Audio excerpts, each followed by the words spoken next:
Do we have sound? Well, I hope we have sound. All right. Well.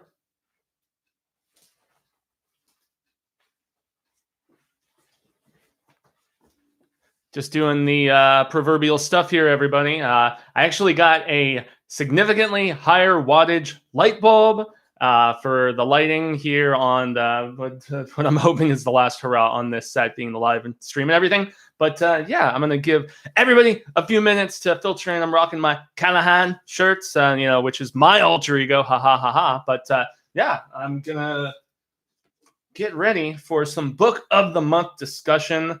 I'm actually using the lady's phone because of the fact that, yeah, I have had a frustrating time with mine and its battery life capacity and every infuriating thing that is associated with that. So I'm going to try to get to this stream so I can actually monitor comments, because that was one of my biggest disappointments about the last live stream, was the lack of proper interaction with everyone.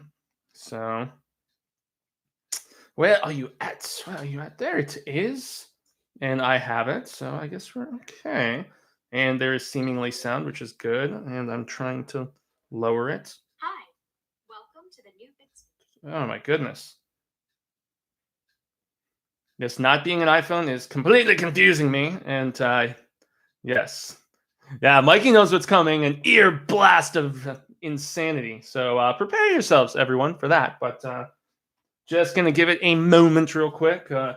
Move my beverage to a more proper position and stuff. But yeah, I'm very, very stoked to get this going proper here in just a momento. But I have to say, totally off topic.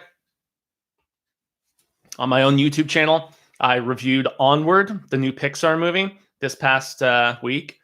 And it made me cry like a little girl with a skin knee and shit. So yeah, that's definitely something of note. But yeah, everybody, I'm rocking the ponytail, doing the thing. But yeah, I guess I'm down to talk about Thinner, man. I am down to talk about Thinner. So let's just get it going, I'm guessing. So all right, brace yourself, Mikey, and everybody else. Long days and pleasant nights, fellow travelers along the path of the beam. I am known on this level of the tower as Jaime and Fuego, and if it please you, join me here for a bit of palaver on Hail to Stephen King. This guy, that guy up there, the glare totally sucks, and I need to get something that it's unfortunate because there's glass in front of his little picture up there, and so the lighting does not hang well with that particular glass. But yeah, so this is a show that we do every single Saturday. It used to be every actually, if we're going to reach really far back, this show used to be every Sunday, and I called it our weekly worship. Then we upped it. We doubled down, and we started doing every Tuesday and Saturday. And the reason for that was because we were doing horror show news with booze for a while, and so that was the thing. But yeah, coming at you every Saturday now, once again. And the first Saturday of every month is our Book of the Month Club, which is tied in with not just here on the YouTube channel, but also the Hail to Stephen King Facebook group. Yes, the Hail to Stephen King Facebook group is a thing. It's got almost 800 people on there. Lots of really great voices and, super cool people involved and just sharing their insights, asking questions, having terrific palaver. I'm not as frequently involved as I would like to be anymore because there's so many posts.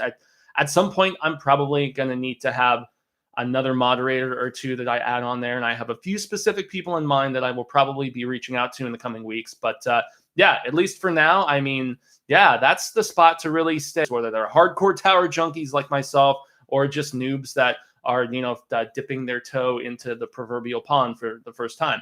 But yeah, so first Saturday of every new month is when we have a live show and we discuss the previous book of the month. And the book of the month for February was none other than Thinner. That's right, Thinner. Scope out that baby, peeps. Yeah, and so Thinner is a very fascinating thing specifically because it is the final book that Stephen King was able to release before his secret identity was revealed to the world. There is a impetuous, ambitious, whatever the hell term nosy. I mean, you can go about it however you want. But basically, this guy saw a correlation between the writing of Richard Bachman and his favorite author being Stephen King. So much so to the fact that he actually went to the Library of Congress and did some like Angela Lansbury shit and found out that, the Richard Bachman stuff is actually, I can't remember if the proper terminology is trademark, copyright, and whatever, but basically the official U.S. records for Richard Bachman, who we see in the back leaflet here. Yeah, that was supposedly Richard Bachman. It was the first time ever that he was actually revealed, and like he had an actual photograph and stuff like that. There were a few books that were previously published. So we had the one that I'm not the biggest fan of, despite the fact that I appreciate the level of writing. It's the storytelling, and I know that there's a lot of dissenting opinions about this. A lot of people really like Rage. I just think in some ways it's kind of a dangerous story, and it's not that intriguing of a story. And I don't like the way that King at a young age glorified the borderline terrorist tactics of this kid. But that is just, once again, personal opinion. And as anybody who follows Hail to Stephen King knows, that I humbly offer my personal perspective and yet never denounce another's, because art is subjective and everything is interpretive to a degree. And so, while I have my qualms with Rage, I know that it has its fans. There's, as I said about Under the Dome, there's Rage apologists, so to speak. And so, then there was The Long Walk, and there was Road Work, and there was The Running Man. And so, I mean, by this time, it's his fifth novel, and King had seen meager success in the paperback market. And if I'm not mistaken, this was the first Bachman book to actually get, released in hardcover form. And it was shortly after the release of Thinner that, yes, it was revealed to the world that, yes, Bachman was, in fact,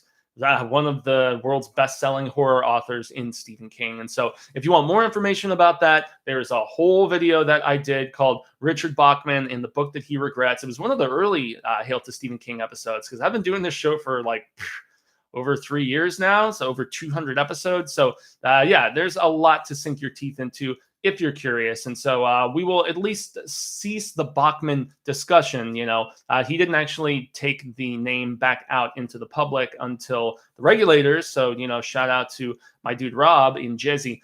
But man, and he also published Blaze later on as well, which was another drawer book, but nowhere near the quality, in my estimation, of Pet Sematary, obviously. But man, so that's enough of the Bachman discussion. Let's talk about Thinner. And Thinner was a book that was initially released in November of 1984, and it's intriguing in the regard that it's at least for me the most like full-on horror of the Bachman books. I mean, yes, the regulators had some aspects of it, and I mean, Rage was a horror book in the sense that more like a thriller, of the psychological variety and stuff like that. But I mean, this book deals with a gypsy curse. And so there's definitely a supernatural element to that, whereas a lot of the Bachman stuff was kind of like sci-fi with tinges of horror. That's definitely how you would describe The Long Walk, definitely how you would describe The Running Man to a degree. But The Running Man for me is much more like full on, like dystopian sci-fi kind of thing. And, then you have Road Work, where there's nothing supernatural going on. It's just like a depressing drama, about the plight of this guy who doesn't want a freeway to go, through his neighborhood and take his home from him and stuff. His mother has just died. And that's one that Andy and Barbara Muccetti, who worked on it in chapter 2, obviously, and are trying to work on a couple of other different King projects. But just from the producing standpoint, they're trying to produce a adaptation of Road Work. And I'm actually planning a future episode that basically breaks down every single King project that is currently in development. There's about 24 of them right now. There's adaptations of stuff we've never seen made before. And then there's also certain remakes, like, James Wan produced the Tommyknockers, and Josh Boone's The Stand, which interesting stuff that was brought up on the Hail to Stephen King Facebook group just this past week. Not to get all coronavirus discussion or anything. And I know I have a lot of, like worldwide people who tune into this program. But yeah, it's definitely a super scary situation, and it's spreading across the world, and it's kind of frightening. There's some people who think no, it's gonna essentially be to the extent of like SARS or mad cow disease or some of these other things that kind of they spread and there were scares and then they just kind of fluttered down and whatnot. But yeah, then I mean, with the extent of the cancellations that are transpiring now, and delays and all this other stuff. I mean, bands have canceled tours. The new James Bond movie, Cary Fukunaga. I still am curious what his It film would have been like. I mean, we still get a lot of that flavor in the original script for the first one from 2017, and a lot of that DNA is still in there because I've read that original script. But yeah, the Bond movie was delayed till November. From what I was reading, MGM is standing to lose like 40 to 50 million because of the delay. The Olympics might be either moved to another site or whatever. Like Lacuna Coil canceled a tour. All this different stuff is going down. But the reason I bring all of this up is not to open up that can of friggin' worms, but to say that there's speculation, and it's well-founded, that what if, because of the fact that the stand deals with, an outbreak of a virus, a super flu that kills 99% of the population, would it be in poor taste for it to come out this fall? I don't know. By the time this fall comes out, which is when there's no specific premiere date. And so for that reason, we know it's in post-production. We know it's finished shooting. All of those details are there. But yeah, I'm just kind of curious if we're going to end up actually getting to see it, when it's actually playing this fall, or if they're going to give it some distance with the amount of star power, with the amount of everything else behind it. It's not like it's going to be, I don't know, shelved or whatever. I mean, even stuff that is canceled, like The Hunt, it's still coming out eventually. Like that's coming out like next week, so at least here in the States. So anyway, I digest, to quote my buddy CP on Williscredia, and yeah. So Thinner is it had its anniversary back in November. And yeah, 35 years, man, since this came out, and it was actually one of it was the best-selling Bachman book, but still chump change in comparison with what King was doing with his own books that came out like the previous year in '83, when we had Pet Sematary and we had Christine, and I think we had, I'm trying to remember if we had one of the Dark Tower books too. Maybe not.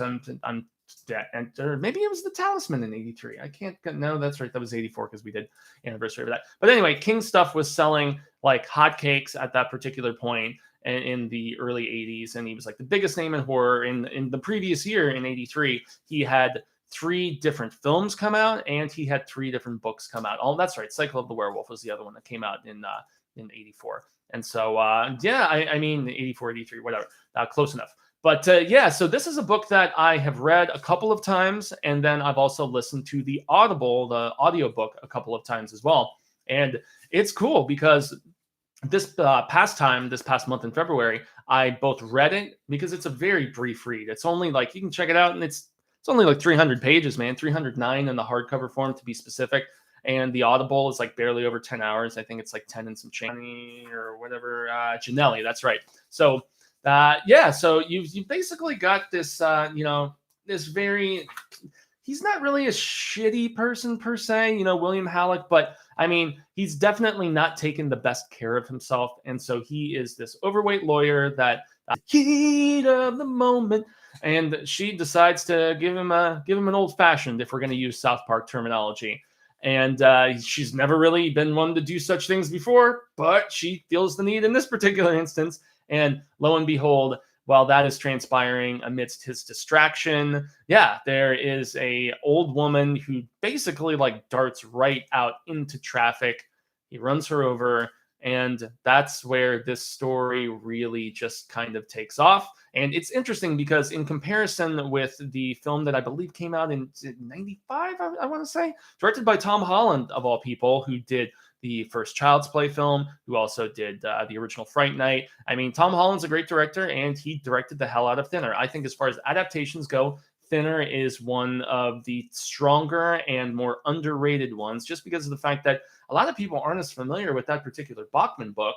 And of course, after his identity was revealed, it was re-released as, Stephen King thinner. It's even in the thumbnail that I put together just to hopefully draw more attention, get more people, seeing what's going down and whatnot. But the reason I mentioned Joe Manganiello is because he plays Janelli, who is this mobster guy who Billy Halleck William, as Janelli calls him throughout the entire book, who William basically consults for help after this gypsy curse is placed upon him following, him basically pulling some strings to get off of the murder. And it's interesting from there. It's been a few years since I've watched the film. So unfortunately, I can't, I was wanting to rewatch the film before this and do some direct compare and contrast. But the last few times I've done that, I felt like I was doing more comparison as opposed to actually just judging the book by its own merits, which I know is a big, just point of contention as well amongst those who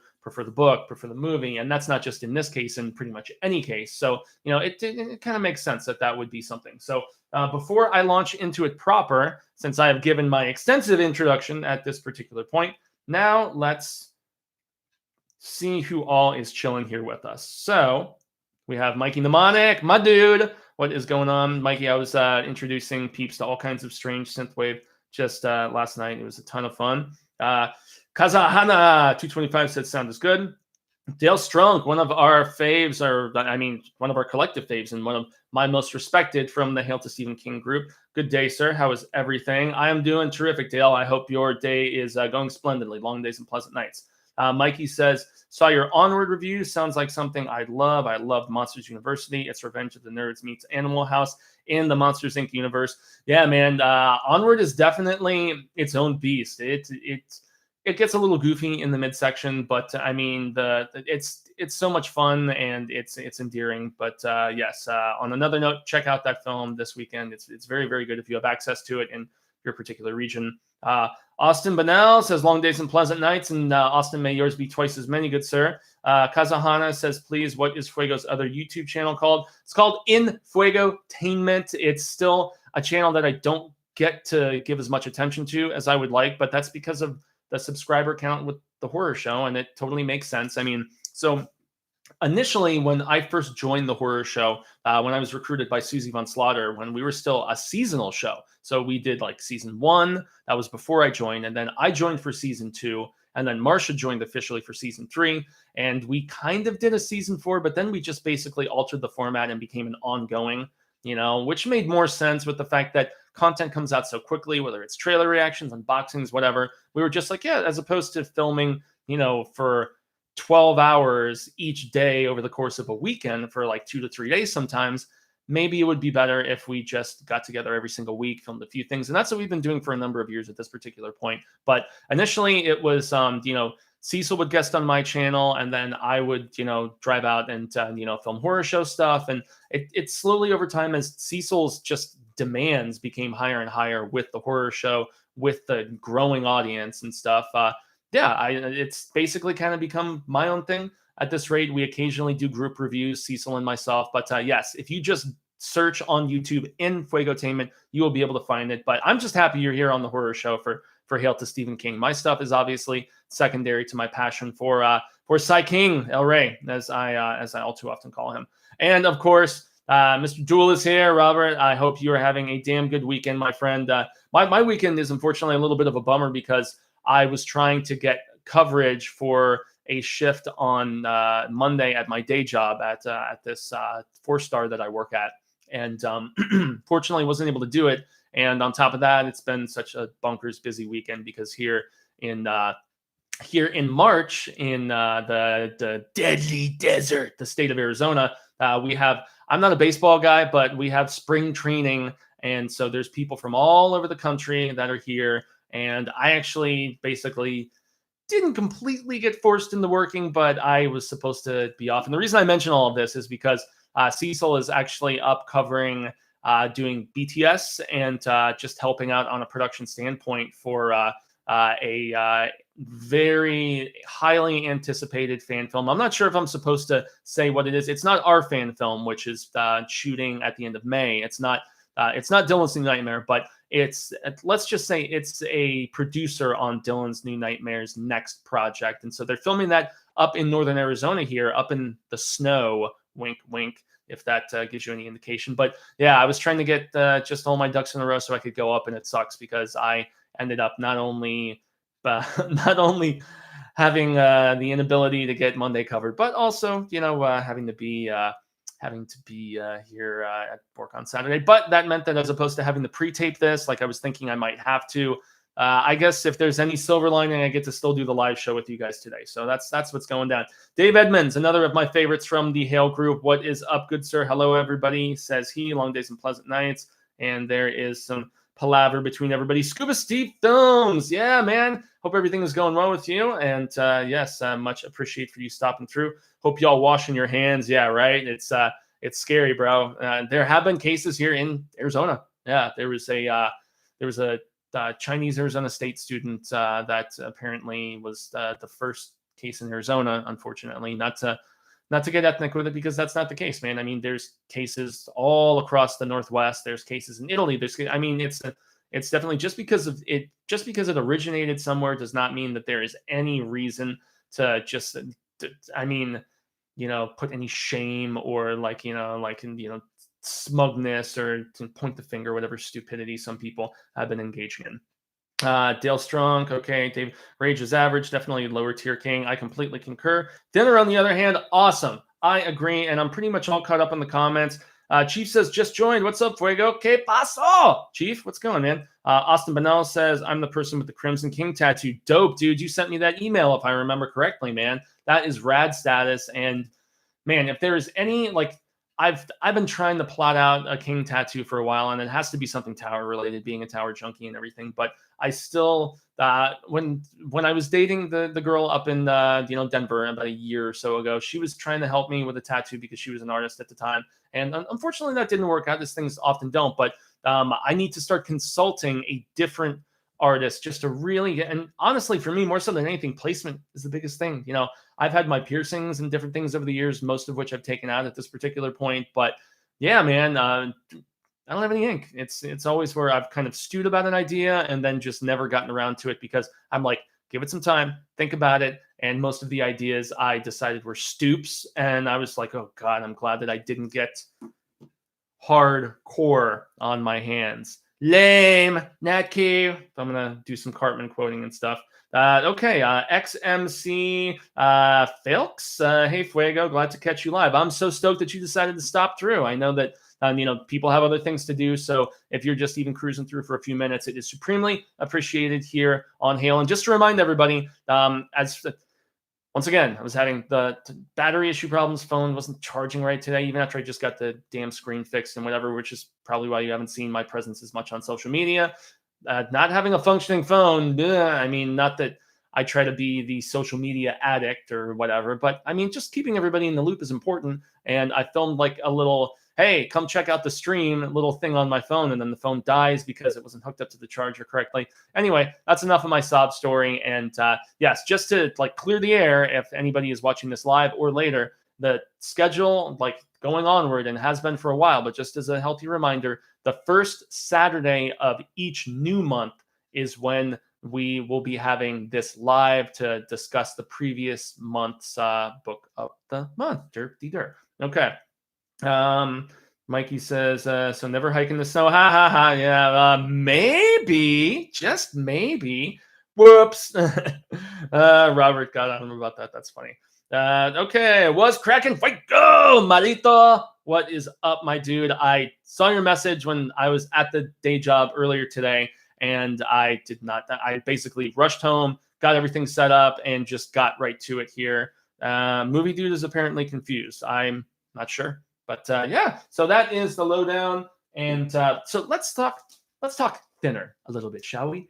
Thinner. So I enjoy the structuring of this specifically compared to the film that Tom Holland did. Well, I like the fact that the film is very straight up. It's interesting because just giving you the basis of everything that goes down with Billy at the beginning and how this all transpires. It's it starts at one point and then it kind of does a jump back flashback sort of thing. And then it jumps back forward and back and whatever.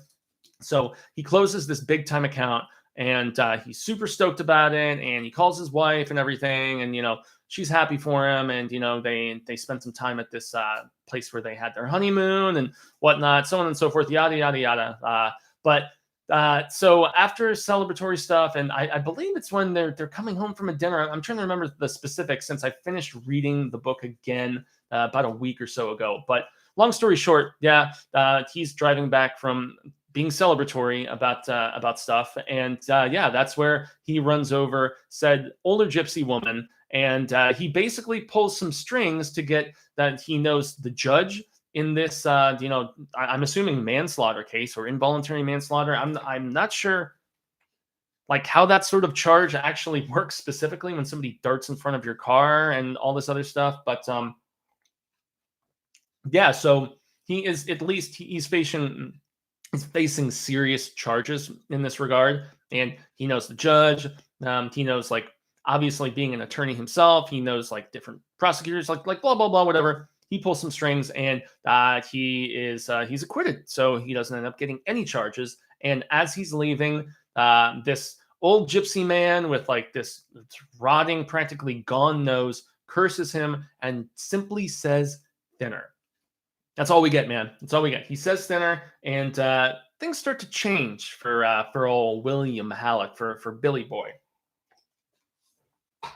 And the transition essentially entails the exact same thing that inexplicably happens in Elevation. Not to criticize Elevation, but the fact that, Elevation is about a guy who starts to lose weight, and we don't even know why he's losing weight, and it's never explained. At least we get some, like, we can connect the dots in Thinner. And it's funny. Catherine actually read this book as well a month or two ago. Actually, it was when she got into this little Bachman books kick, and she read. If I remember correctly, she read The Running Man, and then she also read this, because I was trying to just show the more cold, like, heartlessness that King employs, with his Bachman writing in comparison with the King reading, and King reads all too often have the silver lining, with the exception of the short stories a lot of the time. And so as I was rereading this, because I reread it and then I also listened to it over the course of the month, and it's just very fascinating to me, because the book, at least, like, I think King really does like writing about mobster shit. The Man with the Belly is about this hitman, and I've only read a part of that story because it's never been properly collected. It's in this Cavalier issue from like the late 70s or something, and it's about this hitman. He was supposed to go and kill like the wife of this mobster, if I recall correctly. And also, if you've read The Ledge, which was collected in Night Shift, if I recall, originally published in Playboy. Maybe, I don't know, I think. But long story short, The Ledge is about this guy who was having an affair with this mobster's wife, and lo and behold, the mobster finds out, and said mobster puts dude out on this ledge, on this sky-rise condo that he has, like 50, 60 stories up. I can't remember how high it is, but we're talking like street pizza status if you fall off. And he's like, hey, if you can go around the ledge like the entire way around, I'll let you live. So that's where it's not that surprising to me that King, even as his alter ego, Richard Bachman, as his secret identity, he likes writing about this kind of stuff, which is why, despite our setup of this, this Connecticut lawyer who, is cursed by this gypsy, and the fact that the supernatural aspect feels very King to me, but it delves more into the Bachmanishness, and not even so much that, really. I mean, King's fascination with, like, just hitmen and mobsters and all this different stuff, because essentially, like, a big bulk of the story in the second half of the novel, which is really in a lot of ways closer to a novella, but I guess it's long enough where it could be deemed as such. But he has this guy that his firm essentially used him to do a favor for, cover up, clean up, whatever the hell you want to designate it as. But it's this guy named Janelli. And Janelli is this dude down in New York, if I'm not mistaken, owns this. It's like three brothers or two brothers or something like that. Anyway, his front is this Italian restaurant. How cliched is that? But I mean, once again, this is 84, man, so come on. And that's where Joe Manganiello narrating the Audible, he is just so perfect. He's played mobsters. He's done, I mean, boy, he voices I think it's Big Tony in The Simpsons, which is now under the Disney umbrella, which when I watched Pixar's Onward the other day, and you know how Pixar guys always has like the little short that they put before. When I was watching a Simpsons short ahead of a Disney film, I was like, I'm officially in Bizarro world. Disney has bought my childhood in every possible regard. And you know how at the end of Simpsons episodes, there's that da-na-na-na-na-na-na-na, and they're in the theater and you see the silhouettes of everybody. The fact that there's a Mickey Mouse Fergan silhouette in there now, as much as I really say Disney gives the best tools to the most creative minds, I mean, I love The Mandalorian. I love pretty much everything Pixar. And, Onward hit me in the feels like only a few have, most notably Toy Story 3 and 4 and Coco and Wall-E and Us probably. But I mean, lo and behold, just seeing the mouse in there was just a little bit weird. But once again, I digest. And but yeah, Manganiello has voiced so many. He's like played this character. He's kind of typecast to a degree, but that's fine. He has a very distinctive Italian voice, and so hearing him read this book. And shout out to Andrew Thompson if he's either listens to this later or is in this and stuff. I know he does most of his stuff. Well, pretty much all of it, I would imagine, through listening. I mean, he read the hell out of this, and he did a fantastic job. And so the fact that he played Janelli, as I mentioned earlier, in the film and then gets to read the whole story and stuff, Janelli is a fascinating character. And upon this reread, he probably goes down as another one of my absolute favorite Sidekick characters. Like, he's up there at this point with Larry Underwood and Wireman and Randall Flagg. And yeah, that's no bullshit, man. That is like, I legitimately am fascinated by this guy who, he's a really dark, nasty character. Okay. But the essence of loyalty, it really runs deep. The fact that, this person who did a favor for him, he is willing to not just stick his neck out, but go basically like take heads off necks, more or less, man, if we're going to be really frank about it. And this is a spoiler discussion, everybody, as it should be. The back half of the book, whereas the first half is more him just coming to terms with the weight loss and finding out that it wasn't just him that was cursed. It was also the officer who had kind of messed with this band of gypsies and, even put them in the precarious position where they had to leave, where they had, just kind of like squatted, so to speak. And then, the judge gets a curse and stuff too, but both of them get different curses. So the judge, he basically, his skin starts to get all like scaled over. It's almost like, as his drunk wife describes, he's turning into a crocodile or an alligator or something like that. And it's even starting to happen in his mouth over time. And so she's like, yeah, he still tries to talk to me, but I can't really understand much of what he's saying. And so he goes to the Mayo Clinic and he thinks it's like a skin cancer or something like that. Ends up jumping out the window and just killing himself, and same with the police chief, who messed with the gypsies as well and kind of set things in motion for, Halleck to, even run this person over. That guy gets cursed, and he has kind of a similar curse, and he's not turning into a gator and getting all scaly, but he starts getting just acne all over his entire body, which, as you guys know, I mean, adult acne is very uncommon. It happens to some, but I mean, usually it's something that after you get out of puberty, no longer a deal. And so the police chief, that messed with the gypsies and kind of helped to set this in motion to some degree. He starts getting like blackheads and pimples all over his entire body. And when Halleck is basically, when Halleck realizes, when Billy realizes the extent of the curse and that it wasn't just him, it was pretty much most of the major players involved that also got cursed by this older gypsy guy as well. I mean, that's the first half of the book, is him putting all these pieces together and just realizing the extent of the power that this particular older guy wields and stuff. And so it's fascinating, and I love the setup of just putting all those pieces together. And I also love the fact that like the chapters, and not all of them, but I mean, and that's actually really funny. To my wife, Claudia Inez Bachman, if you guys are familiar, but chapter 1 is 246. And then after everything goes down, chapter 2, 245. And then as you get to chapter 3, Mohonk, that's where you've got a little bit of a diversion, but a lot of these chapters, they basically correspond, chapter 4, 227, they correspond with the weight loss, and so I thought that was a cool little framing device for the chapters and stuff like that. I thought it was very intriguing. But yes, let's take a brief little segue to check out what everybody else is saying. And please give your thoughts about this book if you did, in fact, if you've read it previously, if you read it this past month, yeah, let's see what is going down. Okay. I asked if the Wit novel is expanded compared to the black cover. That's why the white cover. Yeah, the cover that I actually used for the thumbnail, man, is very, very different from any one that I'd actually never seen that cover before. I thought it was cool, and so I thought it would be just attention grabbing. So that's why I utilized it.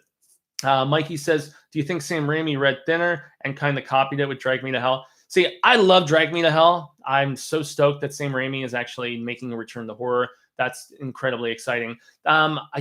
I see some similarities, but not like to an immense extent. I would imagine the fact that Raimi is like a student of horror in a lot of ways. He probably, if he hasn't read the book or hadn't read the book, back in the day, he was at least aware of it to a degree. But if you guys haven't seen, following the Spider-Man movie, Sam Raimi went back to making just cheesy, over-the-top horror, and I just appreciate the hell out of that. And it's cool. And I'm trying to get back to live, and it appears that it's still live. I'm trying to. No, I don't want top chat. Go down it. Okay. The live chat. That's where we'll get to. Okay.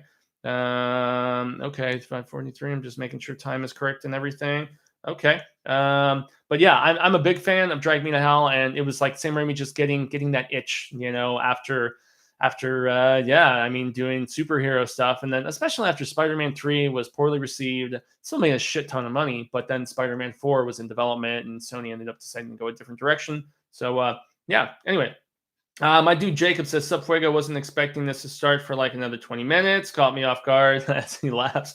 Jacob, man, I gotta give you such props for the dedication, for just like the physique, bro. You're looking good, man. Much love to you out there in the UK, good sir. Caitlin Thomas says, "Anyone else watch Thinner on VHS at a young age? I was 9, and that cherry pie scene was traumatic. Sorry if you already discussed movie versus novel, but I was wondering any differences between them." There's really not an immense amount of differences, actually. It's pretty accurate, if I recall correctly. I feel like his wife was giving him head, if I remember correctly, as opposed to giving him an old fashioned. And I know the ending. If I recall correctly, we'll get to the ending at some particular point. I didn't rewatch the film before doing this review. I thought about doing it, and I probably had time the other night, and then I was like, oh, there's Clone Wars to watch or whatever the hell. But yeah, nonetheless, it's one of the most accurate adaptations, and I love just the makeup effects that they did for it was very much of that time in the 90s where we were getting stuff like Nutty Professor, and then years later, obviously, Big Mama's House and stuff, whatever. In those cases, putting comedians into these fat suits and stuff like that look plausible, believable, and stuff. This was the reverse effect, obviously. I know the bit with the cherry pie is a little bit different, or strawberry pie, I should say, at the very end. "She's my cherry pie. Boy, I hate Warren. That shit sucks." Okay. Yeah, it wasn't, but I believe it was a cherry pie in the film, whereas it was a strawberry pie in the book. So yeah, Caitlin, unfortunately, there's some stuff with pie, which we'll get to, but yes. Austin says The Ledge was surprisingly good in Cat's Eye. Yeah, I mean, The Ledge was one of the more effective. I'm trying to remember if Quitters Incorporated was in that as well. It's eluding me, but anyway, Cat's Eye is just good in general, Austin. So says Caitlin. Agreed. It's a little bit underrated. "How come you haven't answered my question?" says Movie Dude. I'm trying to look back for your question, man. I thought I addressed it, if I'm not mistaken. Looking back, I asked if the white It novel is expanded compared to the black cover. That's why the It novel. I mean, we're talking about Thinner, obviously. No, the It is in the same form, in my experience, in every single release. It's not like The Stand, where The Stand has a couple different incarnations. The Stand has its original publication, then it has the 80s paperback, where it just alters a few dates and references and stuff like that. And then there's the 90s expanded, uncut extended edition. But no, there's only one version of the It film, or excuse me, the It book that has been put out. There's been discussion of Muschietti putting together an expanded supercut with a lot of stuff that was left on the cutting room floor. I would imagine that's how Warner Brothers will try to milk the hell out of that property one last time, probably, yeah, with a super release that will combine both films, re-edit, recut. Andy Muschetti's been talking about this for a while, but we have yet to get any confirmation as to, if that's transpiring or not. So yeah, movie dude, I hope that answers your question, man. I mean, once again, this is a thinner discussion. So anyway, okay, it was dancing emo Peter's fault. Got a gypsy curse put on me. The weight loss isn't a choice. Oh man, well that, hey, some things can be beneficial in different ways, right, Jacob? Okay, Justin Perry says the curse of the white man from the town, tremendous. Yes, I thought so. So this is the thing. So Austin, I thought Quitters Inc. was in fact in Cat's Eye, but thank you for the confirmation. I know that there's that story, The General or something, which I actually purchased a Cemetery Dance thing called Screenplays, where I think it's either the original version of that story with like the weird rats or something. That's one of those banked reviews that I have. So I know last week I put up one of the banked reviews that Cecil had recommended. He's like, dude, just film a bunch of reviews and just have them on hand in case schedule comes up, or you're having internet issues or whatever the hell it may be. Just have them on hand and ready to go. And that's what that episode was last week. But I mean, yeah, The Old Man's Ticker was a damn good story, and I really enjoyed the heck out of it. It's tough to track down, unfortunately. That's one of the disappointing aspects. It makes me wonder if King will ever put out like a uncollected sort of thing. I mean, that would be dope. But so yeah, after we really realize what the score is, we realize the magnitude of the situation as far as this gypsy's power. Then we get to like the middle 50-ish, like 60-ish. I mean, basically the middle of the book is where, Billy has been fighting with Heidi the entire time that this weight loss has been going down.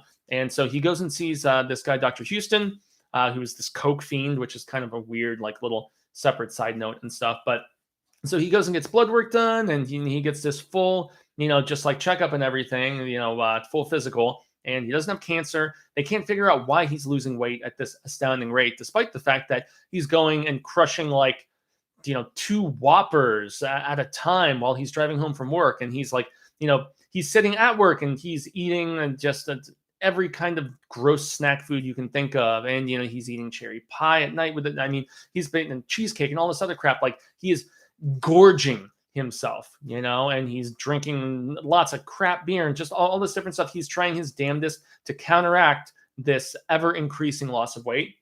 And it's not happening despite what he does. Although he does quickly determine that he loses weight at a more rapid rate if he's not eating like a maniac. And so it's a weird situation. His wife is very worried, and like him and Heidi are at odds about this. And so he even goes into this like testing facility, as per Houston's recommendation, his doctor. And they're like, well, we can't figure out what's wrong with you, but we will essentially let you stay here for free. Just pay for lab fees, and we will continue conducting experiments and trials and trying to figure out what is actually wrong with you. And he's like, oh, become a lab rat, guinea pig, fan-fergan-tastic. I'm not down for that. I'm going to leave, and I'm going to try to track down said gypsy and figure out if there's any way of reversing this curse. And so, yeah, he decides to leave his wife, and he goes up into just New England, and he's basically making his way up to Maine, as you would expect King to do.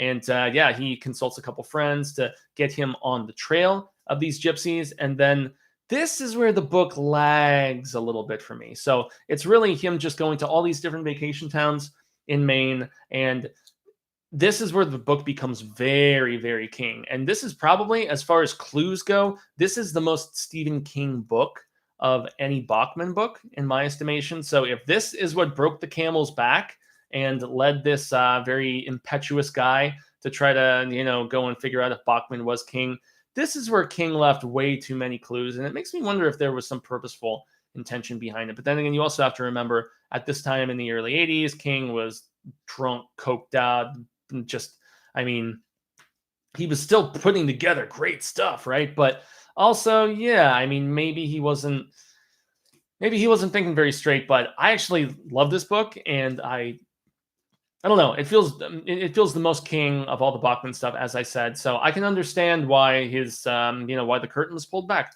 in this regard, especially like Maine being such a hot point in the like middle and back half of the book and stuff. That's where it's just too obvious. It's too evident. But yeah, so anyway, he goes from like vacation town to vacation town, and there's all of these observations about just different people there, and like there's lots of observation of like just slothly, just overindulging in food and and various other things and stuff like that. And it also just shows perspective on just vacationing in that area of the country, and just I don't know, it's a weird part of the book. It's probably my least favorite, although there are some interesting aspects, especially in the fact that so he consults a couple different people trying to just stay on the trail, stay on the hunt. And there's one guy in particular who he had seen the weird gypsy guy like decades before, and the gypsy guy approached him, and despite the fact that they had never met before, he knew his nickname amongst his closest of friends. And he's like, I hadn't seen that guy in like 20 something years, and he still looked exactly the same as he did all of those years before. And it's really crazy in that regard. And that's when you start to realize, wow, yeah, this guy, he's not aging properly. He's wielding this, crazy power and stuff. There's some supernatural shizzle going down. Gypsies have their hands in that, or so stereotypes say. And yeah, it's just it's one of the more chilling aspects in the book. And he's like, yeah, when he called me by my nickname that he would no chance to know, he would have had no possibility, I'd like practically pissed my pants. I was so scared. And so, yeah, I mean, he stays on the trail, and then the book revs back up after that particularly lengthy chapter when he decides to go confront the camp of gypsies himself. So Halleck goes, and he just goes into their encampment, and he confronts said, gypsy, like, seriously, you're like, oh, that's kind of been, the husband of the woman that I ran over. And he's like, no, that was my daughter. And you're just like, oh my God, are you like over 100 years old? Which is what at least public records, and tax stuff and whatnot, that some of his buddies unearthed for him before he went on this quest himself, like got together for Halleck. And it's crazy. And he has this confrontation with them, and he talks about, as was said in the live chat here, the curse of the white man. He's like, you cursed me, and he's like imploring dude to lift the curse, and refuses to do it, and all this other stuff. And he's like pleading his case, but not in like a weepy, sobby, like, and he's not really showing a lot of remorse, because he's pissed about the physical affliction. He's pissed at the way people are looking at him. He's irate, infuriated. He is like bloodthirsty because of the fact that he knows he's eventually going to whittle away into nothing. He's not going to probably float into the sky like at the end of Elevation. Spoilers, but yeah, which honestly reminds me a lot of pop art, yeah, which King's Son wrote, and that makes me scratch my head a little bit as I kind of compare those two and think about it a little bit, because I love pop art.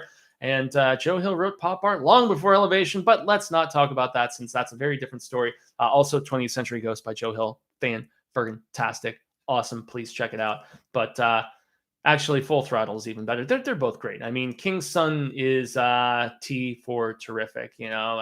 Wonderful thing about Tiggers is Tiggers are wonderful things. Anyway, yeah. So he has this confrontation, and it does not end very well for him. He gets all bold and talks about the curse of the white man and how he's going to just have his revenge, and he talks about the push, and he talks about in gambling, the push, and he makes this analogy to dude. And it really, he's like, there is no push, push, and all this different stuff. And his great-granddaughter, I believe it is, Gia or Gina, damn, I'm trying to remember. But I actually did not bring my notes in here. I had 2 pages of notes, and I was going to rock that chisel proper. But honestly, at times, when I started the live broadcast, I'm not going to leave you guys hanging if I don't necessarily have to. And yeah, I was like, sometimes when I just wing it, it's a little bit more natural. It's a little bit more fun, and it's less like stilted, or whatever term you want to use. But yeah, so his great-granddaughter, she's there, and she essentially, after this whole confrontation goes down, she's got like a slingshot kind of thing, and she has like this like ball bearing, and she whop, like right through his goddamn hand, man. And so like Halleck is there, and he's got this hole in his hand, and like it happens so quickly, this little ball bearing right through that like it's just like a searing pain like initially, and then he's just like, I mean, he's almost in shock. And then of course they roughhouse him a little bit more after that. And that is where the story really kicks back into gear, because even though he had consulted him briefly a couple times previously, Janelli, and his like basically his guy who owes him a favor, his dude with mobster ties and all this other stuff. Now it's time. And so he calls him in the middle of the night, and he basically gives him the lowdown on what's actually happening as opposed to hinting like he had previously. And so first Janelli sends out a guy to tend to his wound and, give him some like, painkillers, pharmaceuticals, stuff for potential infection, whatever. But then Janelli ends up actually coming out.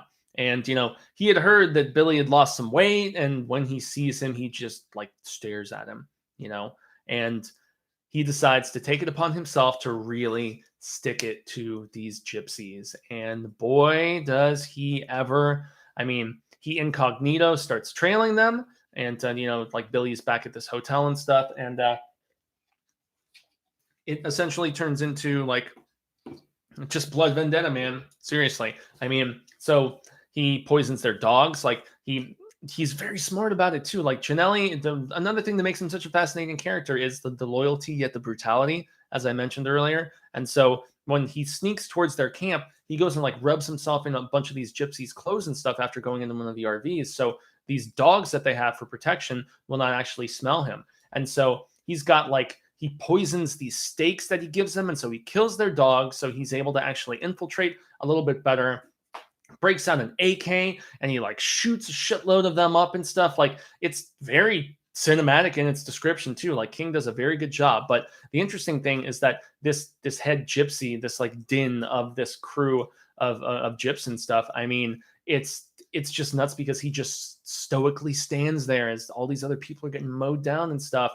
And yeah, the stakes just continue to get higher and higher as he's trailing them, and he holds it's Gia or Gina, I forget, but the great granddaughter or whatever who shot the ball bearing through Billy's hand, he holds her hostage. He threatens her, and he basically is like, your great grandfather has to meet with Billy and has to lift this curse, or else I am going to continue inflicting this curse of the white man, so to speak, on all of you. And there's some push and pull back and forth. I mean, Janelli like employs this like kind of, I don't know, like loner kind of I don't know, so what I'm looking for, like drifter, so to speak, this younger former college student and stuff who the gypsies kill. And so I mean, the stakes are just getting higher and higher as all this goes down, but Janelli ups the ante himself. And it is fascinating that, because one thing that older gypsy dude says to Billy when he makes that first confrontation with them by himself, when he gets the thing shot through his hand, is dude is like, I have the gift of sight. I've had the gift of sight for like 100 years or something like that. And you're just like, oh my God, it's like mind blowing, man. And so the fact that Janelli, like he tries to infiltrate when he knows dude is sleeping or, incapacitated, all these different things, like, it does make you wonder sometimes, like, why, if he has this gift of sight and he can kind of see things coming at him, how Janelli was able to do some of the stuff that he did. But hey, suspension of disbelief, man, And so, yes, it does in turn just come to a boil, so to speak. And eventually our confrontation does go down with a curse about to be lifted, but there's obviously a catch. Isn't there always a catch, So I'm curious what you guys have to say in me talking about basically the second half of this book and leading up to the shocker, crazy ending of sorts. And let's just kind of peer into what is being discussed here. Okay, all of Stephen King books have a bit of lag, but it's usually worth it. Yeah, and I mean, thankfully, Justin, in this particular case, it's not very much. It's really like a decent-sized chapter, and that's about the extent of it. That's all that you really have to contend with in that regard. Spoot Dev says, my food delivery is suffering lag at the moment. I'm hungry, damn it. Well, there you go. Thinner ruined pie for me forever. Yeah, it most definitely did. Okay, Jacob says, can't remember where it fell in your Big King ranking videos for episode 200. Where does Thinner rank for you compared to King's other output as Bachman? Especially, Jacob, upon this particular reread, it's It's so tough because Bachman is definitely, with the exception of the fact that Rage and Blaze are definitely like way down at the very bottom. And I guess Blaze is, and I'm trying to remember if I actually did a video ranking the Bachman books. I know it was in production notes at one particular point. I can't recall if I actually did or not. But yeah, long story short, Blaze and Rage are at the bottom. I guess I would say Blaze is in last because while it's a sad and kind of tragic story, with this mentally handicapped guy and the weird ghost dude haunting him who manipulated him into kidnapping this baby and all this different stuff.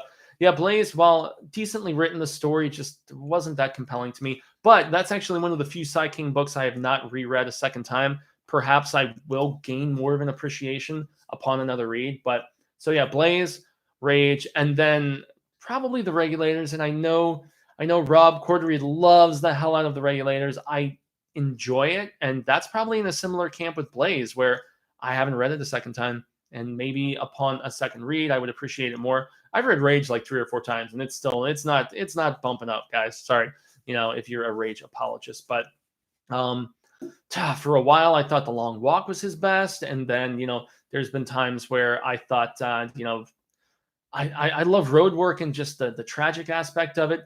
Thinner is up there at this particular point. It's like, how when you reread stuff, it just like escalates a lot of the time and you're reminded of its brilliance. This is one that I was reminded of its brilliance in its simplicity, most definitely. I mean, it's probably top 3 Bachman. I mean, I think I like it better than The Running Man, and I might even like it better than Roadwork because of the fact that I prefer my horror to be of the supernatural variety. And obviously, Roadwork is not a horror book at all, not even close. It's a drama. It's a dramatic, just sad tragedy of sorts. But there's no horror. It's not even a thriller in my estimation. So I would say it's probably between The Long Walk and Thinner for my personal favorite of the Bachman books, and which is where I must implore all of you. I know Bachman stuff. I mean, The Long Walk and Running Man being sci-fi.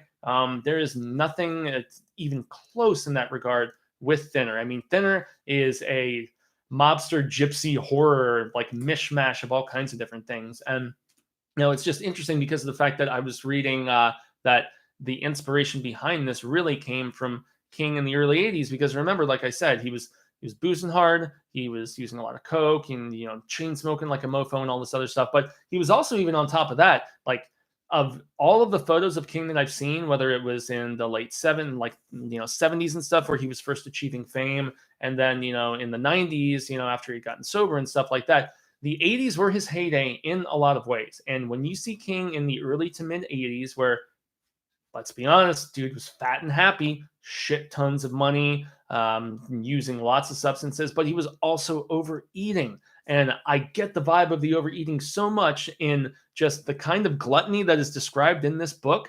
Yeah, he was living it at the time. He truly was. And that's why he turned it into a story, because he went to his doctor and his doctor was like, wow, you are significantly overweight.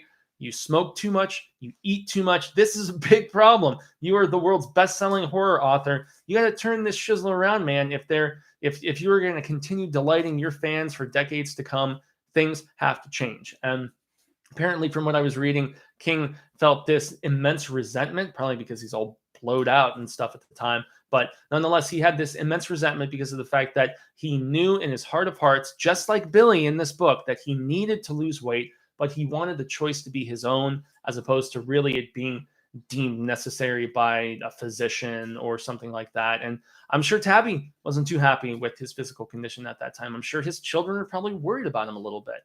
I mean, they were still fairly young at this particular time, in 84, but nonetheless, this book was definitely inspiration that, came from King's own personal experiences. And that's the thing that I have always taken from King as he has advised. He's like, you're right what you know. You're right what you know. And that, I mean, that's where it will come off as the most genuine and, just the most plausible and understandable. And yeah, it's a thing, man, and that's not to say he hasn't done extensive research when tackling certain subject matter, but nonetheless, you're probably going to have the best time. I don't know though. I mean, when you're writing about vampires, God damn it, Salem's Lot, I don't know. I mean, but once again, I mean, even Mirrors, Ben was a writer, so I don't know. It's just funny, but yeah, Thinner is definitely one of those books that it encompasses weight. It encompasses just alteration of self, and obviously King's fascination with mobster culture and stuff, and which, I mean, you trace it back to the 70s and stuff, is a big thing. I mean, Mean Streets, Godfather, Scorsese, Coppola, these guys are making these prolific, celebrated films that dealt with that sort of subject matter, and I contend that King has always been fascinated by it, so that is definitely a thing. As we are over, I think we're over the hour mark at this particular point. And I have my bandmates, I would imagine, if they are not already here, starting to get here. So let's see what everybody else is saying. Missed the beginning. Where is the new set design reveal? Well, that's definitely not happening on a live show, unfortunately. And the set design reveal has, to be candid, I'm not trying to force the issue. I'm not trying to put together a new set just for the sake of having a new set. I'm trying to find the right bookshelf and setup and presentation. Trying to get proper chair and just I have a vision for what I'm trying to go for, and unfortunately, to Mr. Exiples, if I'm pronouncing that properly, yeah, I didn't want to just make a new set for the sake of making a new set, because even in some ways I feel like this set, it was just me. I was like, okay, the pressure's on. I just need to go buy a new bookshelf and just roll with it and do it. And that's essentially what I did. I'm being a little bit more calculated this time. And, it was even a topic of discussion between Cecil and myself, where he's like, well, you said you were going to do it for 201. What happened? And I'm like, well, it's first and foremost having the money to get exactly what you want. But even more so than that, it's finding what you want. I mean, I have so much King memorabilia and different things that it's almost impossible to even display all of it in this. I mean, guys, speaking of The Simpsons, this is something I want on the set. I mean,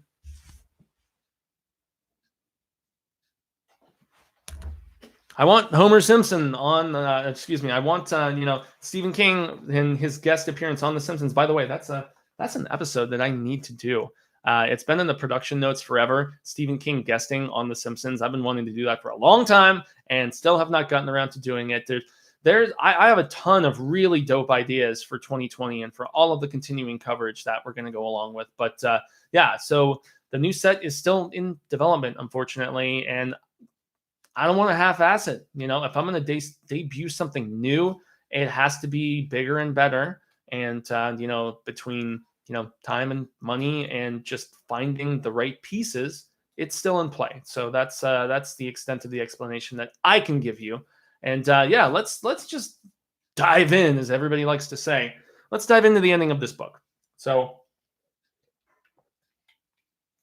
we have some serious resentment issues within Halleck that have basically they've brooded and they have built over the course of just him losing the weight, him essentially leaving her to go on this gypsy vendetta, and his wife thinks he's totally losing his mind. And she teams with his doctor, Houston, and they're essentially they're employing PIs and they're tracking him. So essentially, he's tracking the gypsies, his wife and doctor are tracking him. And so it's this linked little thing of craziness and whatnot. And by the time Janelle finally sets up after, holding the great granddaughter hostage and everything, setting up what's going down, and this just final confrontation with the guy who cursed him and put him in this afflictive state. And I have to sneeze, which totally sucks. Pardon. But yeah, I mean, it's at the point where final confrontation is going down, and one final confrontation does transpire. He sits down with this elderly guy who admits to having cancer, and that's why his nose is wasting away and all this different stuff, and that's why he looks like shit. But he's like, I can lift the curse, but I have to put it somewhere else. A curse has a life of its own, and it's not like I can just do away with it. It has to be placed somewhere, and then it has to go along to somebody else until it is seen, until it's reached its course and hit the finish and all that other stuff. And the interesting thing is that when the two guys who were also cursed, the police chief and the judge, when they died, when they killed themselves, both of them, one shot himself and the other one jumped out of the window at the Mayo Clinic, both of them, they almost reverted back to their natural states. And Halleck at one point even describes it as like, oh, it's almost like when you kill a werewolf, and it's like they can be in the werewolf state, but then when you shoot them with the silver bullet, as they're dying, they revert back to their normal human form. And that's what happened with the two guys who were cursed. The curse ran its course. They were dead. It was done. Whereas in this case, the curse is being lifted as opposed to, like the entire turn of the wheel. And so, yeah, he's sitting there with this pie, the gypsy guy, strawberry pie. And yeah, he's like, we have to like make this like blood curse transfer craziness, whatever. And yeah, there's cutting of thumbs. There is blood dripping into pies and stuff of that nature. And then the pie starts to pulsate, almost like it's a living thing in and of itself, which is really kind of nuts. And yeah, that's the thing, apparently. And he's so resentful of his wife for the way that he feels like she didn't invest any interest in belief. She was naysaying him. Why must you naysay everything I create? And, yeah, he just, there's a lot of weird dream sequences over the course of this book, which, if I recall, are not in the film. Like the first one comes just a couple chapters in, where he has a dream about the gypsy turning into like a crow or a raven or like a, a buzzard. I don't know. I can't remember. One of those like, kind of scavenger type birds, if I remember correctly. And I keep thinking, the Ravens, claw or pointer, Ravens Point, because Ravens Point is in Onward, and Onward was so dope. But so yeah, he has this crazy hallucination dream of sorts, which is as horror as this book probably gets, where he sees the gypsy transform into this scavenger bird, and then he sees like his entire town in Connecticut. They're all zombies and foraging around, and they're all like thin and just like dying and like dwindling away, just like he is at the time. And so there's a lot of other weird dream sequences over the course of the rest of the book, but they're interspersed and they're not too heavy-handedly used, which I appreciate. But so yeah, he's got this cursed pie that he apparently, to finish the transfer of the curse, has to be given to somebody for them to eat. And for whatever reason, this malicious mofo decides he's going to give it to his wife. Decides he's going to give it to Heidi for the fact that she just was not supportive in this scenario. And he actually kind of had wandering eyes a little bit here and there too. In fact, like he was checking out Gia or Gina or whatever the great granddaughter was, the one who shot the ball bearing through his hand. Like he was imagining getting down to Bangtown with her and stuff. And so yeah, it's he's not making the best choices, even after going after said dude. And yeah, so he gets pie and he heads back, and apparently, finally, yeah, they got to Janelli, man. They got him. And so all that he finds of Janelli when he gets back to the vehicle, because Janelli is like, he's sitting in the Nova, and he's like, go into the park, sit down, he's going to be waiting for you, have your palaver or whatever. Comes back to the vehicle, and it's only Janelli's hand that's left. So as smart as he was, they got to him. But the interesting thing that Janelli had told him earlier in the book, and then it also resounds in our finale, is he's like, and I should quote it because it's a very solid quote. And the last chapter of the book is called Gypsy Pie, by the way. But so the quote that I really appreciated a lot that Janelli says is, "An asshole, William, is a guy who doesn't believe what he sees." And this goes back to an earlier discussion between the two of them, where he's like, I thought you said you only believe in, money and blah, blah, blah, and whatever, and you don't believe in the supernatural. And he's like, well, I don't necessarily believe in the supernatural, but I believe in what I see. And he's like, the epitome of an asshole is somebody who doesn't believe in what he sees. And then Janelli gives this example of the fact that he was at the pharmacy recently, and they've got those blood pressure testers and stuff, and how this insanely overweight guy sits down, gets the blood pressure test, sees how nasty the numbers are, and doesn't believe what he sees. He's like, yeah, these machines are all mucked up anyway, blah, blah, blah. It's probably whatever. And he just like leaves. And he's like, that is the definition of an asshole. He's like, I don't believe in God, but if I had a revelation and I saw God, or I saw some sort of thing that made me believe wholeheartedly that he's there, I wouldn't disregard. I would most definitely, my eyes would be open, like, Saul on the road to friggin' Damascus or something, man. And it would be a thing. Your eyes would be open. The shekels or the I don't know, shells or whatever the hell it was that were on his eyes, because remember, well, I was raised Reformed Baptist, guys, and just like King makes all his biblical references, I'm all with that jazz too. But so Janelli, obviously, the gypsies finally got to him after all the havoc he wreaked on them, was shooting them up with AKs and all this other crazy. And there are a couple times where, FBI agents are in kind of investigating stuff. That's actually how Janelli, now that I remember, gets to the great granddaughter, is because, he poses as an agent and he goes into her trailer, and that's where he holds her hostage, interrogates her, and sets up this meeting that in turn leads to his demise. I'm assuming it was her that killed him, and they implied it in the book, but you don't really get a definitive answer. But so he's heading home, and he's determined to give his wife this pie, pass along this curse to his wife. But talk about some repercussions that, she didn't stand by him. She didn't stand by her man, but nonetheless, probably not deserving of this magnitude of just repercussion, man, and consequence.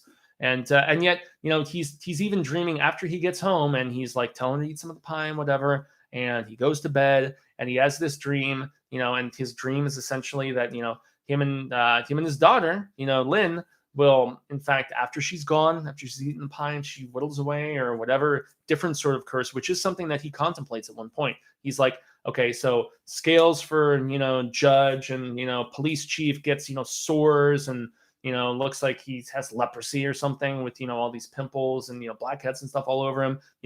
What could possibly happen to Heidi? He doesn't know. And he theorizes about this, but he goes up and he goes to sleep and everything. And he is actually he wakes up and he's gained a little bit of weight. He's gained a pound, he the curse has been reversed, obviously.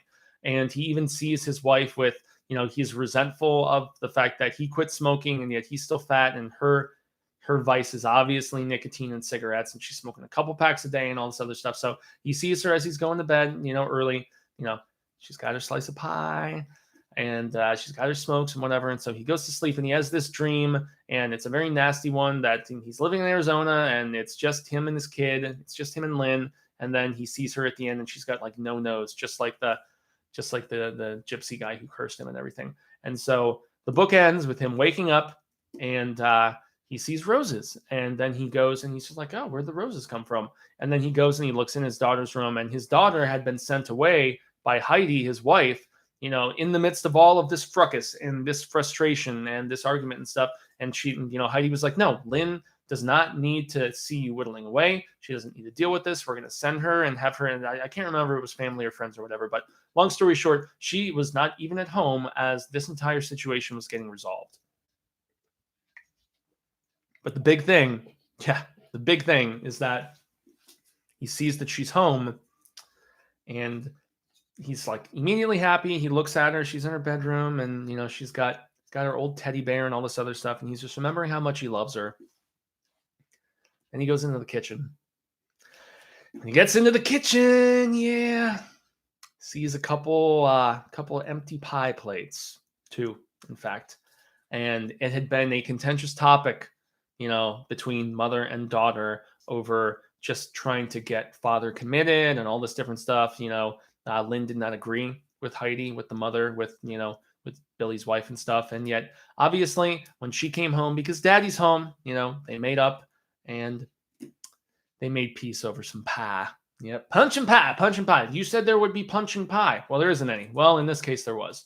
And, yeah, man. So at the very end of the book, the last page or so that's there, Billy essentially, he's just coming to terms with the fact that, wow, my wife and kid are going to die.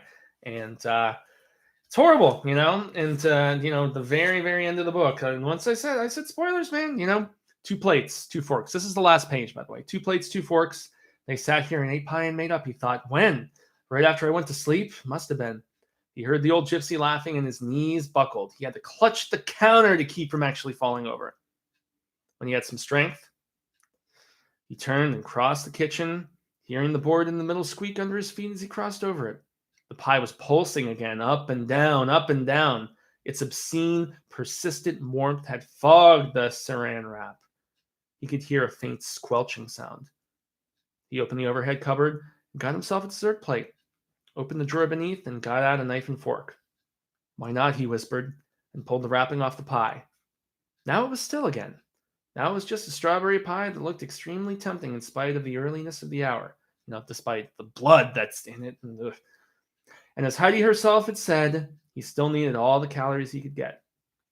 Eat hearty, Billy Halleck whispered in the sunny silence of the kitchen and cut himself a piece of gypsy pie. Yeah, so it's definitely a dark ending, but it's a more commendable ending because it's essentially, in a lot of ways, him making amends with his vindictiveness towards his wife, despite the fact that, he blamed her so much, not just for the fact that, she didn't believe him and she was trying to get him to, committed and all this different stuff, but he blamed her for giving him, a little jerkness, and that she was the one who took his attention off the road. That's why somebody got ran over. That's why he was on trial in the first place. That's why he almost went to jail, prison, whatever. So the resentment just built over the course of all of this. And so he at least justified it to himself in whatever regard. But yeah, getting your just desserts, but don't. Yeah, that's essentially where we're at here. And this is why I really wanted to rewatch the film, because, yeah, if I recall correctly, he don't eat the pie with them. Yeah, he lets them both die, if I remember correctly, which is where, if I'm mistaken, definitely correct me in the comments and stuff below, or in the live chat here before we wrap things up. But everybody, that was my thoughts on Thinner. Yes, it did celebrate its 35th anniversary in November, but remember the month of November, because this past, there were how many different Psy King anniversaries? We had Revival, we had Under the Dome, we had Thinner. There was, and I think there was one more too, but there's a similar situation coming in a few months here in 2020 where there is a bunch of anniversaries. And so, yeah, we're probably going to have to implement a poll at some particular time in the near future, just so we can space out some of those releases and make sure that there is, proper books of the month, going forward. But yes, let's see just the last of what everybody has to say before we wrap that shit up, buddy. Yeah, wrap it up, B. Home stenographer, yo. That's my Chappelle quotes for the day. So anyway, Justin Perry says, living in New England always made things scarier reading his books. Yeah, and Justin, if you're from New England, man, that's where I would be super curious as to the authenticity, the accuracy, just how, a lot of my, like Marsha Parker is originally from Maine, I have a few other friends from Maine, and all of them tell me that King really captures the vibe, especially in the summer when Maine is like just tourist city and everything. He's always really, just done a great job of making it believable, understandable, relatable, all that different stuff. Stephen King cameo appearances vid would be great. That's actually, boy, that's a really good one. I don't even know how to screen capture on my lady's phone. Damn it. But I'm gonna make notes about that immediately. Do an episode on King cameos, says Austin as well. Okay, cool. Okay. Except says, I'm just eager to see what you come up with. A new tower of sorts. Says, okay. I can't wait for more ideas. Fuego makes sense. No rush, my dude. Yeah, and that's not me even being just like uppity or anything. It's just like, yeah, I've thought about forcing the issue, but I was originally going to be bequeathed this new bookcase from my father, which is not new. It would just be new to me. He's transferring all of his books after retirement and all this other stuff. And then it's like badass, big, like it's a wood shelf he made himself. He stained the wood himself. Awesome. And then he's just like, yeah, I don't know when I'm going to get to that, son. And I'm like, okay, well, I had kind of initially anticipated that was the case. And so a redesign is forthcoming. And thanks everybody for all of your patience, because I greatly appreciate just the fact that you even care enough to ask. It's pretty cool. His cameo on Sons of Anarchy is the best. Yeah, I've actually never watched Sons of Anarchy, but I know King was a huge fan of it. I know Kelly Bundy is in it, if I recall correctly. Okay, Mikey says Fuegs needs a mannequin dressed as Randall Fragg from The Stand in his new set, Denim Clad with Evil. Well, yeah, Mikey, you've seen how Cecil has like fake Freddy and all this other stuff on the horror show set. That actually would be kind of funny. We'd have to give him a wig of some weird regard, but okay, but all he does is Richard Bachman. I like where your head is at, Mikey, and you're right, it was awesome. Also, name is pronounced X-Psy-Poles. Okay, awesome. Just to clear that up. No, dude, X-Psy-Poles. I'm dope. It's a very cool name, and I'm wondering where the significance comes from. And yeah, if you get the chance, let us know. Justin Perry says, moral of the story, don't get a hand job while at the wheel. Well, yeah, I mean, at least pull over, man. I mean, handy dandy. If that's what's going down, no wanky 16. Rodrigo Alvarez says, hi, everyone. I am a new King reader. I am in the middle of the stand. Which should I read next? Well, that's a random question here at the very end of the stream, unfortunately. But boy, I would have to consult you, Rodrigo, what you've already read. I mean, if you haven't read Pet Sematary, if you haven't read, I always go for shorter ones for recommendations. I mean, yeah, Pet Sematary, maybe the first Dark Tower book, The Gunslinger. Yeah, just stuff that's more easily digestible. Revival, I mean, being a newer one, I try not to overwhelm people with recommendations that are super fatty, which is why as much as I love, Doomickey, I don't recommend that offhand. I don't, as much as I love it, I don't recommend it because that is a chore. That is a journey, man. I mean, but then again, if you're reading The Stand, man, I mean, if you're reading The Stand and you haven't read it, or, you have any inclination, I mean, yeah, I would probably say either Pet Sematary, Salem's Lot, First Dark Tower book. I mean, those are some biggies for me. So Justin Perry says, if I was run over and it was due to a hand job, I totally understand.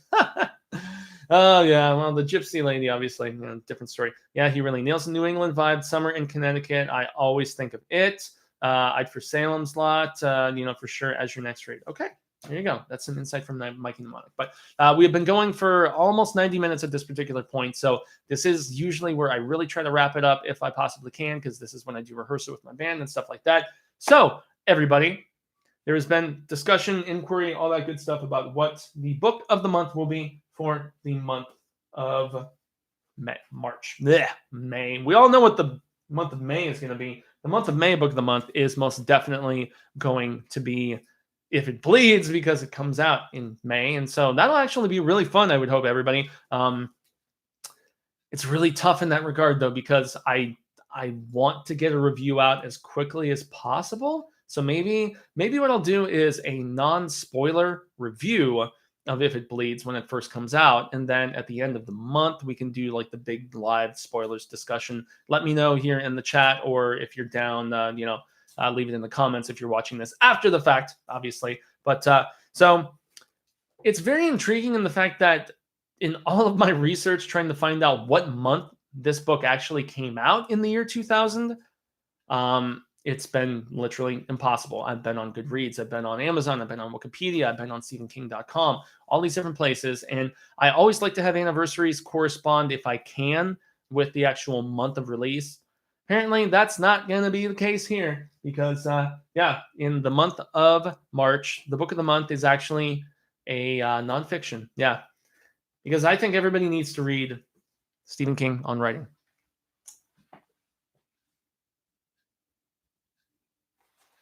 That's right. Stephen King on writing is very fascinating in the regard that it is like it's broken into two halves. And so on writing, this is the 10th anniversary edition, if I'm not mistaken, which has an updated reading list and stuff. But the original is here, obviously, on my shelf. And this is actually a Stephen King book that I enjoyed so much from the fact that it's of a non-threatening variety and just really fascinating for anybody who is even mildly curious about the author. I mean, this is the kind of book, that's the original hardcover on writing. This is the kind of book that it's described by him as a memoir of the craft. And so it's broken into two halves. The first half is basically his life story. It's an autobiography. And you need to know about King's life if you're a CR, if you're a fan, if you're even just mildly interested. And if you guys want fiction and stuff, maybe I'll give another like reading selection or whatever, maybe like a sub read or something this particular month that we can discuss on a different video, or like, just maybe on the Facebook group or something. But on writing, so this is what King says on the very back of it. And perhaps this will entice you if you're on the fence about this being our March book of the month. For years, I dreamed of having the sort of massive oak slab that would dominate a room. In 1981, I got the one I wanted and placed it in the middle of a spacious, sky-lighted study in the rear of the house. For 6 years, I sat behind that desk either drunk or wrecked out of my mind. A year or two after I sobered up, I got rid of that monstrosity and put in a living room suite where it had been. In the early 90s, before they moved on onto their own lives, my kids sometimes came up in the evening to watch a baseball game or a movie and eat pizza. I got another desk. It's handmade, beautiful, and half the size of the T-Rex desk. I put it at the far west end of the office in a corner under the eave. I'm sitting under it now. A 53-year-old man with bad eyes, a gimp leg, and no hangover. I'm doing what I know how to do, and as well as I know how to do it. I came through all the stuff I told you about, and now I'm going to tell you as much as I can about the job. It starts with this. Put your desk in the corner, and every time you sit down there to write, remind yourself why it isn't in the middle of the room. Life isn't a support system for art. It's the other way around. Very fascinating. And this was a book that honestly inspired me immensely the first time I read it a number of years ago. And I started trying to crush through a couple short stories myself. And I started a folder, just little notebook of all kinds of different ideas and different things. And they were cultivated to a degree, but about that same time, I started doing on-camera work. I got back involved with journalism. I rejoined the band. And so all these different things. And writing, unfortunately, as far as creative writing, has fallen by the wayside over time. And yet I am hopeful that not just for me, but for all of you, that reading through this book over the course of this month of March, that we are already obviously a week into, but this book is only, it's around, it's not even 300 pages, guys.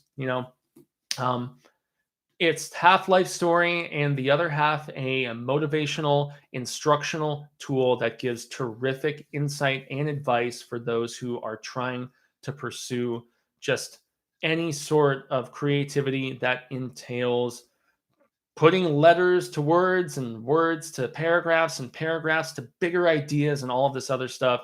I really trust, if you haven't read it before, that you will get an immense amount of importance out of it. And if you have read it before and it's been a hot minute, I think it has the capacity, much like I'm assuming within myself it will, to relight that fire of just, vigor under your proverbial asses. And, it doesn't matter if it's writing even. I mean, it just matters like you have to read to write, as King often says. And it's, you have to just dedicate the time too. That is the biggest thing, whether it's making music, whether it's, filming reviews on a YouTube channel, whatever it may be, you have to prioritize and dedicate. And these are really big things, and they're covered at length in this. I actually just a few years ago purchased this new updated reading list. So this is the one that I will be reading with the updated reading list. I'll obviously do a compare and contrast, but apologies in advance for those that were hoping for something else as far as fiction and scares and craziness for the March book of the month. But this is a new decade, and this is what I personally feel is a very pivotal time for not just myself creatively, but for, a lot of my peers, a lot of people that I care about, a lot of my colleagues, a lot of my confidants, and a lot of people, all of you, the audience who have been so humbly supportive of this program, who, especially with the interactions that sometimes I don't, respond to, I just kind of very voyeuristically take a peek at on the Hail to Stephen King Facebook group.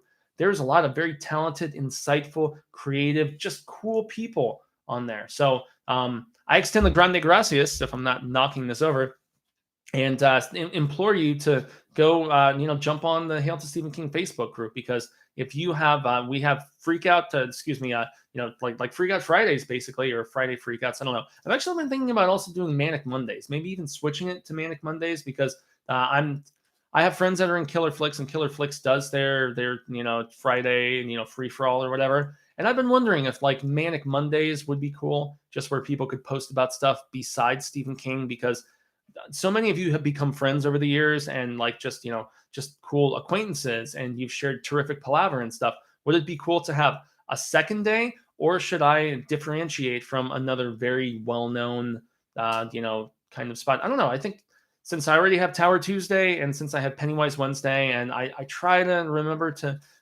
just cast the line out and remind people about that. But hey, what if we did 2 days where you had other stuff where you could showcase your own creativity. We could discuss other things beyond King that we're passionate about. Keep it within the realm of, just art in general, whether it's, stories, whether it's films, or this whatever. I don't know. I mean, leave some feedback once again in the comments and stuff. But if you're down for this sort of palaver, and you have friends or family, whatever the hell it may be, that would be interested in this sort of just I don't know, just awesome discussion and stuff, just please add them, whatever. And I am the sole admin and moderator. Back to that at some other time if we're going to continue expanding and seeing more growth and whatnot. But I am humbled and honored once again that all of you care enough about the King and our presentation here on the horror show of this program. It means a lot. So I've been Jaime and Fuego, and you can find moi on all social media sectors like Twitter and Instagram, Facebook, YouTube. Once again, my personal YouTube is called In Fuegotainment, but really the easiest thing is just to go youtube.com/Jaime and Fuego. And that's, the easiest way. Just like my silly moniker is spelled JAIMEENFUEGO. BINGO. No, not that. But yeah. Most recently, I did a review for Onward, as I mentioned a few times. The Gentleman is one of my favorite movies of this new year. That's on there. And there's some upcoming Clone Wars coverage, which just recently relaunched with the 7th season on Disney+. Lots of old Star Wars coverage as well from last year. So check that out. Thank you so very much for checking us out on the horror show here. Like, share, subscribe if you haven't done all of that. And if you do share this video on any of your proverbial social media sectors, hashtag it with Hail to Stephen King. That would be greatly appreciated. And then lastly, every Monday evening, 9 p.m. Eastern, 6 p.m. Pacific, that is both in the PM here in the States, I take part in a program called Show Business on the Willis Screedia YouTube channel. Myself, CP, Lindsay Mimsy from My 2 Cents of Nonsense, and our newest contributor and just immense insight, Chauncey K. Robinson, who is a Rotten Tomatoes approved and certified reviewer from out in LA, and giving an awesome female perspective, something different from like 3 white dudes talking about, just stuff in cinema, and in the entertainment industry. We basically break down weekend box office numbers, talk about surprises, disappointments, so on and so forth. We make predictions about the forthcoming weekend, and then we also have a little bit of that proverbial palaver about some of the biggest entertainment stories of that last 7 days. So I have been Fuego. Y'all have been Rad Status as always. And you know how it goes if you're, veterans to this program. And if you're new, this is what we do. Till the Wheel of Ka comes around once more, I shall say hasta luego, San Amigos, and constant readers and viewers alike. But I'm hopeful that we get to share more of this palaver sooner rather than later. And until then, remember to stay scared and read Stephen King. That's right. On writing, baby. What?